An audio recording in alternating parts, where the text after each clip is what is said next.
Hi hello ES ക്രിയേറ്റിവിറ്റിയിൽ പുതിയൊരു വീഡിയോയിലേക്ക് ഏവർക്കും സ്വാഗതം. എല്ലാവർക്കും സുഖമാണല്ലോ? എന്തൊക്കെയുണ്ട് വിശേഷങ്ങൾ? ഇന്ന് നിങ്ങളുടെ അടുത്ത് ഷെയർ ചെയ്യാൻ പോകുന്നത് ബ്ലാങ്ക് കൊണ്ട് റെഡിയാക്കി എടുക്കുന്ന ഒരു ജ്യൂസിന്റെ റെസിപ്പിയാണ്. ഞങ്ങളുടെ സ്ഥലത്ത് ഈ ഫ്രൂട്ടിന് ബ്ലാങ്ക് എന്നാണ് പറയുന്നത്.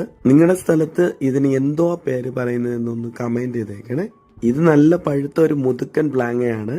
ഇതിന്റെ അകത്തിരിക്കുന്ന പഴുപ്പിന് നമ്മളൊന്ന് എടുത്ത് മിക്സി ജാറിലാക്കാം. അടുത്ത ആവശ്യമുള്ള മധുരം നമുക്ക് ആഡ് ചെയ്ത് കൊടുക്കാം. കുറെ പുളിപ്പുള്ള ബ്ലാങ്കയെങ്കിൽ നമുക്ക് മധുരം കുറച്ച് ഏറെ നമുക്ക് ചേർത്ത് കൊടുക്കണം. ഇനി ഇതൊന്ന് അടിച്ച് സെറ്റ് ചെയ്തെടുക്കണമെങ്കിൽ ഒന്നീ പാലോ വെള്ളമോ നമുക്ക് ചേർത്ത് കൊടുക്കണം. ഞാൻ ഇവിടെ പാലാണ് ചേർത്ത് കൊടുത്തത്. അടിച്ച് സെറ്റ് ചെയ്തെടുത്ത ബ്ലാങ്കയുടെ ജ്യൂസാണ് നിങ്ങൾ കണ്ടുകൊണ്ടിരിക്കുന്നത്. കണ്ട ഒരു ജാമിന്റെ ഒരു പൾപ്പ് പോലെയാണ് ഇരിക്കുന്നത്. അടിപൊളി ടേസ്റ്റ് ആണ്. നിങ്ങളും ഇതേപോലെ ഒന്ന് ട്രൈ ചെയ്ത് നിങ്ങളുടെ അഭിപ്രായങ്ങളെ കമന്റ് ചെയ്യുക. ലൈക്ക് ചെയ്യാനും ഷെയർ ചെയ്യാനും സബ്സ്ക്രൈബ് ചെയ്യാനും മറക്കല്ലേ. പിന്നെ ഈ ഒരു വീഡിയോയുമായിട്ട് പെട്ടെന്ന് കാണാമേ. Tata bye, see U.